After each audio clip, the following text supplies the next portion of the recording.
J'ai lu plusieurs livres sur le marketing. J'ai découvert certaines choses importantes. La première chose, c'est que le marketing est une science. Ce n'est pas du tout du hasard comme peuvent penser la plupart des personnes. En réalité, marketing est un terme anglais qui signifie tout simplement la science du marché. C'est l'association entre market, qui signifie en anglais marché, et ing. Donc tout cela porte à croire que le marketing est la science du marché. Et dans le marché, qu'est-ce qu'on retrouve? On retrouve tout un tas d'acteurs. On retrouve des visiteurs, des passants qui sont juste là, qui continuent leur route.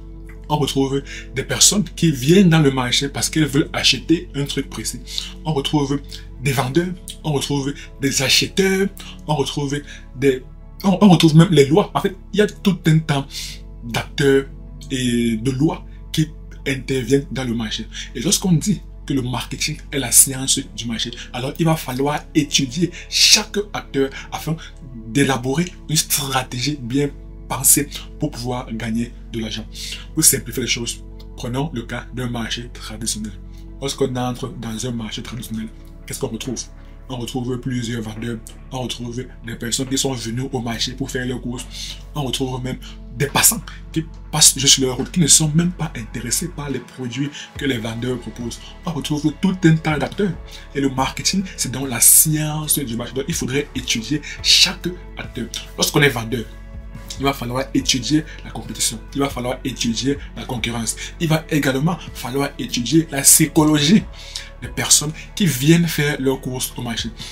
Et si on veut aller beaucoup plus loin, on pourrait également étudier la psychologie des passants, donc des personnes qui ne veulent même pas acheter une chose, mais lorsque votre produit est assez intriguant, cela peut rediriger leur envie et ils ont envie d'acheter votre produit. Prenons un cas de figure encore très simple. Supposons que je suis un vendeur de tomates.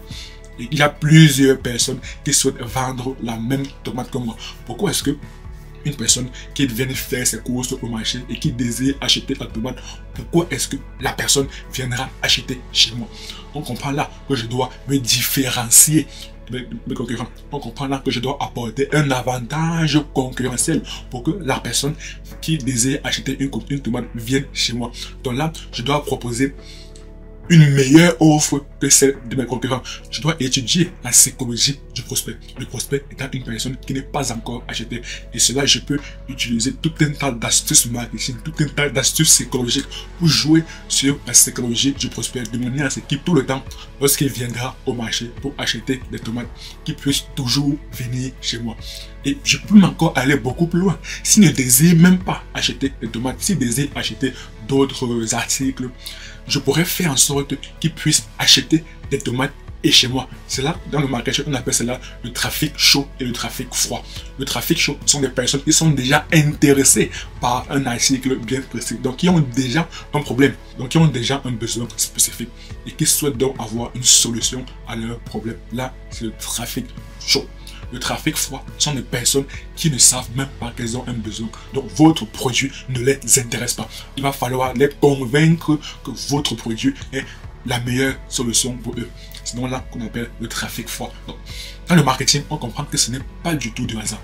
Ce n'est pas du tout du hasard. C'est de la science. C'est une science bien particulière, parce qu'il faudrait étudier tous les acteurs du marché et il faudrait même étudier le contexte, l'environnement et même les lois qui régissent le marché. Donc c'est très important à comprendre cela. Le marketing est une science, pas du tout du hasard. La deuxième chose, c'est qu'il y a une différence notable entre le marketing et la vente. Ce n'est pas du tout la même chose. La plupart des personnes font cet amalgame entre le marketing et la vente. Pourtant, ce n'est pas du tout la même chose. Le but du marketing, c'est d'obtenir des prospects. Des prospects étant des personnes qui n'ont pas encore acheté. Et le but de la vente, c'est à partir des prospects obtenus par le marketeur d'obtenir des clients. Donc, le vendeur, lui, se concentre sur la vente. La vente, c'est l'aboutissement du marketing. Pourtant, le marketing, c'est une science bien élaborée de manière à convertir un passant, un visiteur, une personne qui est intéressée par le produit ou bien qui n'est même pas intéressée par le produit en une personne qui désire acheter. Donc, le but du marketing, c'est tout simplement d'obtenir des prospects et le but des vendeurs, c'est tout simplement d'obtenir des ventes. D'ailleurs, la raison pour laquelle, dans la plupart des entreprises, il y a un directeur du marketing et il y a un directeur des ventes. Directeur du marketing, CMO, Chief Marketing Officer. Le directeur des ventes, le directeur commercial. Le directeur du marketing envoie des prospects au directeur des ventes et le directeur des ventes, le directeur commercial utilise ces prospects pour pouvoir générer des ventes. Donc, lorsqu'on a des problèmes de conversion, ça peut être soit de l'ordre du marketing, soit de l'ordre des ventes. Par exemple, supposons que je souhaite faire de la publicité sur Facebook. Je peux avoir des problèmes d'ordre du marketing ou alors je peux avoir des problèmes d'ordre des ventes. Des problèmes d'ordre du marketing peuvent par exemple être le fait que ma publicité n'attire pas assez de monde, ce qui fait en sorte que je n'ai pas assez de prospects, je n'ai pas assez de personnes qui désirent acheter le produit ou bien le service que je commercialise dans ma publicité Facebook. Donc, la publicité Facebook, les créatives utilisées pour faire la publicité ne sont pas assez intrigantes. Un autre problème lié au marketing, c'est par exemple l'offre que je propose à des personnes. Peut-être que l'offre n'est pas assez convaincante ou bien ce qu'on appelle en marketing le lead magnet, l'aimant à prospect. Peut-être qu'elle n'est pas assez importante, elle n'est pas assez intrigante, ce qui fait en sorte que le nombre de prospects que j'obtiens à la fin est très faible. Tout cela, ce sont des problèmes d'ordre marketing, des problèmes liés au marketing qui n'ont rien à voir avec des problèmes de vente. Donc on peut se retrouver dans un cas de figure où nous avons des problèmes de marketing, mais au niveau de la vente, c'est nickel. Donc les créatives de ma publicité Facebook ne sont pas assez intéressantes. L'aimant à prospect, le lead magnet n'est pas assez convaincant. Même l'offre que je propose n'est pas assez convaincante. Donc, il n'y a pas énormément de prospects. Mais le très faible nombre de prospects que j'ai, la plupart des personnes passent à l'achat. Donc, j'ai un taux de conversion en termes de vente assez élevé. J'ai des problèmes de marketing, mais au niveau de la vente, tout est nickel. Ou alors, je peux avoir des problèmes de vente, mais pas de problèmes de marketing. Donc, tout ce qui est offre, c'est nickel. La plupart des personnes sont convaincues par mon offre. Mon lead magnet, mon aimant à prospect est nickel. Mes créatives, ma publicité est nickel. À ce niveau, j'obtiens énormément de prospects. Mais je me rends compte que ces prospects, très peu de personnes passent à l'action de la vente. Pourquoi? Cela traduit qu'il y a un très gros problème au niveau de la vente. Donc, en termes de conversion en marketing, c'est nickel, mais en termes de conversion en vente, ce n'est pas réellement ça. Donc là, je comprends que j'ai un gros problème au niveau des ventes. Tout cela traduit qu'il y a énormément de différences entre le marketing et la vente. Ce n'est pas du tout la même chose. D'ailleurs, à l'université, on parle de filière marketing et vente. Ce n'est pas une filière marketing tout seul. Si l'on parle de filière marketing, alors on se concentre exclusivement au marketing. Si l'on parle de filière vente, alors on se concentre exclusivement à la vente. Mais lorsqu'on parle de filière marketing et vente, cela traduit qu'il y a des cours pour le marketing et des cours pour la vente. Parce que la vente et le marketing sont deux notions totalement distinctes. Ce n'est pas du tout le même métier. Je rappelle, le but du marketing est d'obtenir des prospects et le but de la vente, c'est de se servir des prospects pour obtenir des clients. La troisième chose, c'est que dans le marketing, il va toujours falloir se mettre à la place du client. Constamment se mettre à la place du client. Il faudrait savoir que lorsqu'on commercialise un produit ou bien un service sur le marché, il n'y a que 3% de la population qui est directement prête à acheter le produit. 97% des personnes n'achètent pas le produit sur le moment. La répartition est la suivante. 3% des personnes sont directement prêtes à acheter votre produit ou bien votre service. 17% des personnes savent bel et bien qu'elles ont un problème et recherchent activement la solution à leur problème, mais évaluent plusieurs alternatives de manière à trouver la meilleure solution, de manière à trouver le meilleur vendeur. 20% de personnes savent bel et bien qu'elles ont un problème, mais ne recherchent pas activement la solution à leur problème. Et 60% de personnes ne savent même pas qu'elles ont un problème, ne sont même pas conscientes qu'elles ont un problème. Donc, dans le marketing, il va toujours falloir se mettre à la place du client, car ce n'est que 3% de personnes qui sont prêtes à acheter directement votre produit. Et pour ces 3%, la concurrence est féroce. La concurrence est réellement féroce. Donc, autant mieux se concentrer sur les 97%. Et même dans cette répartition, dans chaque catégorie, il va falloir avoir un message bien spécifique. Lorsqu'on souhaite s'adresser aux 17% dans des personnes qui ont bel et bien un problème et qui recherchent activement une solution à leur problème, il va falloir avoir un message bien spécifique.